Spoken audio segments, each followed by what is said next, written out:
Ali Akbar over है। आज मैं आपको एसईओ की सेकंड क्लास में, जिसमें हम ऑन पेज एसईओ की बारे में डिस्कस कर रहे थे, ठीक है। और ऑन पेज एसईओ की हम टाइप्स डिस्कस कर रहे थे। अब हमने दो टाइप्स प्रीवियस क्लास में डिस्कस की थी, ठीक है। एक्सप्लेनेशन ऑफ एसईओ टाइप्स, ठीक है। Keyword search, header tag, Meta description, title tag, keyword uses, internal links और साइट मैप, ठीक है। कीवर्ड सर्च में हमने सीखा था कि कीवर्ड्स को किस तरह हम सर्च करते हैं, ठीक है। इसकी इंपॉर्टेंस क्या है, इसकी कॉम्पिटेंसी क्या है, रेलिवेंसी क्या है, ठीक है। और गुड कीवर्ड जो प्लानर है वो किस लिए यूज़ होता है, हमने इसका प्रैक्टिकली एग्जांपल दी थी आपको, ठीक है। अब हम नेक्स्ट डिस्कस करेंगे title tag on page SEO. Title tag क्या होता है, ठीक है। टाइटल टैग, जब भी हम कोई वेबसाइट सर्च करते हैं, ठीक है, हम गूगल पे कुछ चीज़ लिखते हैं, उसके बाद जो हमें आउटपुट आता है उसके ऊपर जो मेन हेडिंग होती है वो उसका टाइटल टैग होता है। आप इस स्लाइड्स पे देख रहे हैं, title tag is the most important factor of on page SEO. It is a header title element display on SERP. Search engine पे जो भी हेडलाइन हमें पहले आती है, जिस तरह एग्जांपल नीचे दी हुई है, how to write the perfect meta description for SEO, ठीक है। ये फर्स्ट हमारा टाइटल टैग होगा, और इसमें मोस्टली 50 to 60 करेक्टर्स होते हैं टाइटल टैग में। ये बेसिकली होता है क्या, समराइज करता है वेबसाइट कंटेंट को। जो वेबसाइट के अंदर कंटेंट होता है ये उसको समराइज करता है, ठीक है। Title tag influence the link through rate. Title tag आपका जितना अच्छा होगा उतने आपके क्लिक्स, उतनी आपकी रैंक वेबसाइट की अच्छी होगी। गूगल उसको उतना ही अच्छा रैंक करके देगा हमें, ठीक है। अभी हम सिर्फ इसका ओवरव्यू देखेंगे टाइटल टैग का। इसकी मैं एग्जांपल आपको लाइव एग्जांपल एक देता हूँ, इसको कुछ भी सर्च करके हम देखते हैं।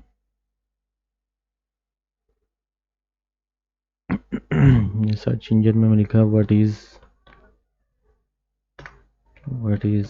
एसईओ, ठीक है।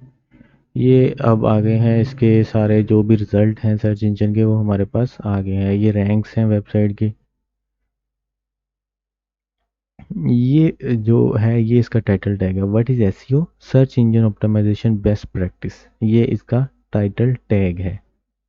इसकी सिंपल सी एग्जांपल हम ऐसे देखेंगे, ठीक है। अब नेक्स्ट इसका पार्ट देखें, मेटा डिस्क्रिप्शन। मेटा डिस्क्रिप्शन क्या होता है ऑन पेज एसईओ में? मेटा डिस्क्रिप्शन जो होता है, जो हमने एक टाइटल टैग को हमने सर्च किया था, सर्च करने के बाद जो उसकी नीचे जो डिस्क्रिप्शन लिखी होती है हम उसको मेटा डिस्क्रिप्शन बोलते हैं, ठीक है। मैं इसकी एक एग्जांपल, अब ये वाली जो नीचे हमने ये इसकी एक्सप्लेनेशन लिखी हुई है, ये इसमें मेटा डिस्क्रिप्शन है। मतलब इस जो वेबसाइट कंटेंट है इसको मज़ीद एलेबोरेट करके नीचे डिस्क्राइब किया हुआ है।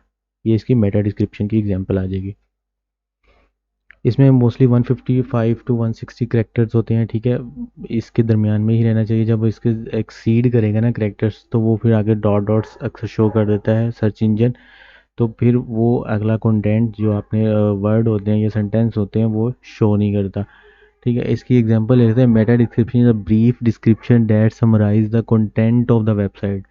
जो वेबसाइट का कंटेंट होता है उसको समराइज करके सामने जो शो करता है उसको मेटा डिस्क्रिप्शन, वो हमारा एक मेटा डिस्क्रिप्शन टर्म है, वो यूज़ होती है, ठीक है। They are displayed on the search engine page result. जो सर्च इंजन पेज रिजल्ट पे शो करता है, टाइटल टैग के नीचे सर्च इंजन पे शो करता है, ठीक है। While title tag have less description. Title tag होता है उसमें डिस्क्रिप्शन जो है वो कम लिखी होती है। Meta description give a user more understanding of what your web page is offering. Meta description इसमें मोस्ट एलेबोरेट करता है कि इसमें मजीद आपकी डिस्क्रिप्शन या वेब कंटेंट आपका क्या है, ठीक है। इसके अगला पार्ट है URL structure on page SEO का। ये पार्ट है यूआरएल स्ट्रक्चर। यूआरएल बेसिकली क्या होता है, यूनिफॉर्म रिसोर्स लोकेटर होता है। जैसे www.facebook.com ये यूआरएल है।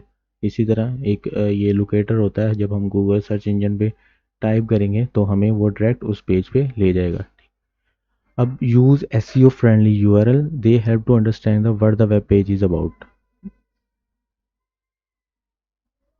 ये थोड़ी सी ख़राब हो गई इसकी अलाइनमेंट, चले हम इसको बाद में देखेंगे।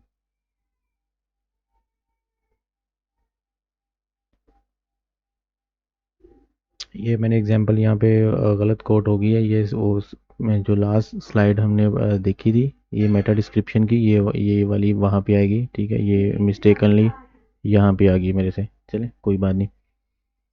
Use SEO friendly URL as they help to understand the what the web page is about. ठीक है, जब हम एसईओ फ्रेंडली यूआरएल लिखेंगे या हम बनाएंगे, ठीक है, जब डोमेन बनाएंगे या परचेज करेंगे या वेबसाइट बनाएंगे, ठीक है, हम user friendly URL, SEO friendly जो यूआरएल है वो हम उसको यूज़ करेंगे। Poor URL structure is a big issue in SEO which में रिजल्ट इन लो रैंकिंग। ठीक है, अगर मैं कोई ऑनलाइन शूज़ सेल कर रहा हूँ तो मैं इस तरह की वेबसाइट बनाऊंगा, यूआरएल इस तरह का होगा जो मेरे सर्च इंजन पे मैं लिखूँ तो वो उसके नाम के साथ रिलेट करता हो, ना कि उसके साथ डिफरेंट हो।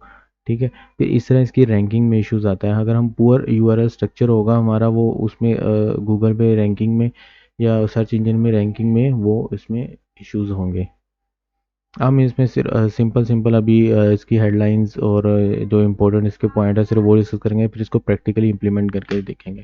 ठीक है, इंटरनल लिंक्स क्या होते हैं ऑन पेज एसईओ में? Internal link is a hyperlink that goes from one page of your website to a different page on your website. ठीक है, एक वेबसाइट के पेज को दूसरे वेबसाइट के पेज के साथ लिंक किया जाता है। ठीक है, इसको इंटरलिंक कहते हैं। एक वेबसाइट के दो पेज को आपस में मिलाना। फॉर एग्जांपल मेरी एक वेबसाइट है, ठीक है, मेरा एक पेज है मैन फैशन के नाम से, या मैं कुछ और सर्विस दे रहा हूँ अपने पेज पे, अपनी वेबसाइट पे, तो फिर मैं उस पेज का लिंक वहाँ पे दे दूंगा।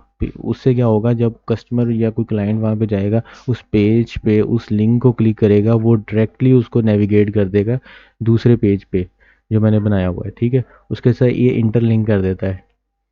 This link allow user to navigate the website, ये वेबसाइट को नेविगेट करता है दूसरे पेज पे। ठीक है, इसकी ये सिंपल सी कोई इसमें रॉकेट साइंस नहीं है। कीवर्ड यूजेस है ऑन पेज एसईओ में। हम जब कीवर्ड यूज़ करते हैं, जब हम एक वेबसाइट बनाते हैं या हम एक डोमेन परचेज करते हैं, तो हम उसका कीवर्ड इस तरह का चूज़ करेंगे जो कि उसके साथ रिलेट करता हो, जो हम सेल कर रहे हैं उसके साथ रिलेट करता हो। ठीक है, ये ना उसके साथ डिफरेंट हो, फिर उसकी रैंकिंग में भी इशू आएगा। ये थोड़ा सा लिंक करता है प्रीवियस के साथ, जो हमने यूआरएल स्ट्रक्चर के साथ थोड़ा सा लिंक करता है। ठीक है, इसकी एग्जांपल मैंने लिखी है, when your website is about to digital marketing. ठीक है, आपकी जब वेबसाइट एक डिजिटल मार्केटिंग के रिलेटेड है and you have only one keyword digital marketing, और आपके पास आपने एक ही वर्ड यूज़ किया है डिजिटल मार्केटिंग का, thank then you might not rank for the keyword digital marketing in the search engine result। फिर वो आपकी वेबसाइट की रैंक नहीं होगी। इसकी वजह ये है कि डिजिटल मार्केटिंग एक बहुत वास्ट एक साइट है, या बहुत वास्ट एक एरिया है जिसमें बहुत सारे डिफरेंट पैकेजेस आते हैं। सिर्फ डिजिटल मार्केटिंग में हम यही नहीं सीखते कि डिजिटल मार्केटिंग क्या है, इसमें बहुत कंटेंट होता है, बहुत सारी डिफरेंट पैकेजेस होते हैं, बहुत। तो इस वजह से ये इसको कीवर्ड यूजेस इस वजह से कहते हैं ऑन पेज एसईओ में टर्म इसलिए यूज़ करते हैं कि जो आपने कंटेंट बनाना है वो आपका कीवर्ड जो है वो आपकी वेबसाइट के अंदर कंटेंट के अंदर रिलेट करता हो, ना कि उसके साथ डिफरेंट हो। ठीक है, और वेबसाइट का कंटेंट आपका इस तरह होना चाहिए कि वो डिजिटल मार्केट, फॉर एग्जांपल जिस तरह डिजिटल मार्केटिंग मैंने आपको एग्जांपल दिया, डिजिटल मार्केटिंग के अंदर वो कैटेगराइज किया हो फर्दर उसको। ठीक है, ये डिजिटल मार्केटिंग में हम ये सर्विसेज दे रहे हैं, हम ये सर्विसेज कर रहे हैं। ठीक है, डिजिटल मार्केटिंग में हम एक ही कीवर्ड यूज़ करेंगे तो वो गूगल पे कहीं भी रैंक नहीं होगी आपकी वेबसाइट। ठीक है, वो गूगल में कहीं फिर वो गुम ही जाएगी आपकी, कहीं वेबसाइट वो मिलेगी नहीं फिर कहीं भी।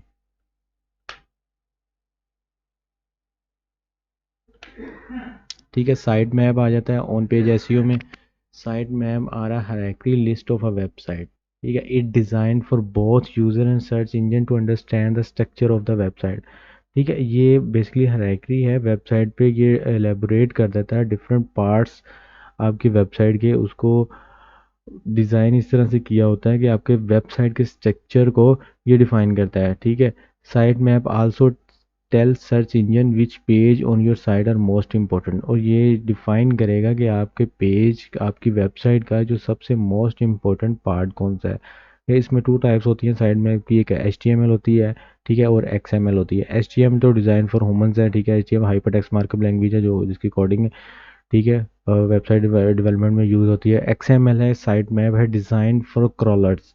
ठीक है, जो वेब्स गूगल के क्रॉलर्स होते हैं, ये उनकी लैंग्वेज है। ये जब वो क्रॉल करता है ये इस लैंग्वेज को अंडरस्टैंड करके क्रॉल करता है। ठीक है और इसमें हम आपने क्या सीखा है पीछे, हम दोबारा इसको ओवरव्यू कर लेते हैं ज़रा। एक्सप्लेनेशन ऑफ एसईओ टाइप्स है, ठीक है। इसमें हमने कीवर्ड रिसर्च सीखा है। कीवर्ड रिसर्च क्या होती है, हेडर टैग क्या होता है, जो वेबसाइट का जो हम सर्च करते हैं, ठीक है, जो वेबसाइट सर्च होने के बाद जो हमारे पास रिजल्ट आता है, जो फर्स्ट लाइन जो हेडलाइन उसको हेडलाइन होती है, सबसे पहले बोल्ड करके लिखा होता है, उसको हेडर टैग कहते हैं। कीवर्ड रिसर्च हमने इसको first of all keyword research था, हमने इसको प्रैक्टिकली भी देखा गया। हेडर टैग को भी मैंने एग्जांपल दी है, ठीक है। मेटा डिस्क्रिप्शन क्या होता है, टाइटल टैग क्या होता है, कीवर्ड यूजेज क्या होता है, इंटरलिंक और साइड मैप, ठीक है। कीवर्ड रिसर्च हमने पढ़ा था कि कीवर्ड रिसर्च किस लिए यूज़ होता है, और इसको गूगल कीवर्ड प्लानर पे हमने कीवर्ड रिसर्च करके भी देखे थे, ठीक है। टाइटल टैग क्या होता है, इसकी एग्जांपल ये दी है, how to write the perfect description of SEO that is title tag, ठीक है। मेटा डिस्क्रिप्शन जो टाइटल टैग के नीचे जो ये डिस्क्रिप्शन लिखी हुई है, ये है इसकी मेटा डिस्क्रिप्शन, ठीक है। इसके 155 टू 160 करेक्टर्स होते हैं, ठीक है। यूआरएल स्ट्रक्चर क्या होता है, ठीक है, इसके बारे में हमने सीखा। इंटरनल लिंक क्या होते हैं ऑन पेज एसईओ में, ठीक है। कीवर्ड यूजेज होते हैं, कीवर्ड को यूज़ किस तरह करना है, ठीक है। साइट मैप क्या होते हैं और इसकी टाइप्स क्या हैं, ठीक है। ये चीज़ें हमने सीखी हैं।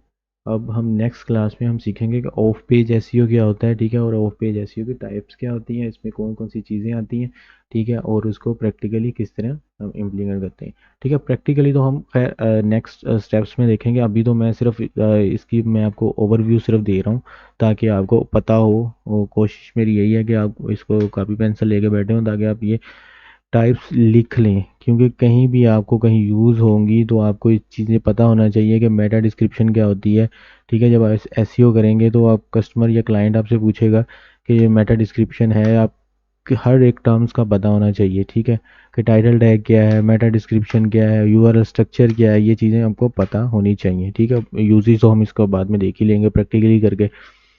अब हम नेक्स्ट जो क्लास है उसमें हम ऑफ पेज एसईओ के बारे में डिस्कस करेंगे, ठीक है। अगर आपको वीडियो अच्छी लगी हो तो काइंडली इस चैनल को सब्सक्राइब भी कर दीजिएगा, ठीक है, लाइक भी कर दीजिएगा, और अगर कुछ आप कमेंट्स देना चाह रहे हैं नीचे तो वो भी आप नीचे दे सकते हैं, ठीक है। ओके, अल्लाह हाफिज़।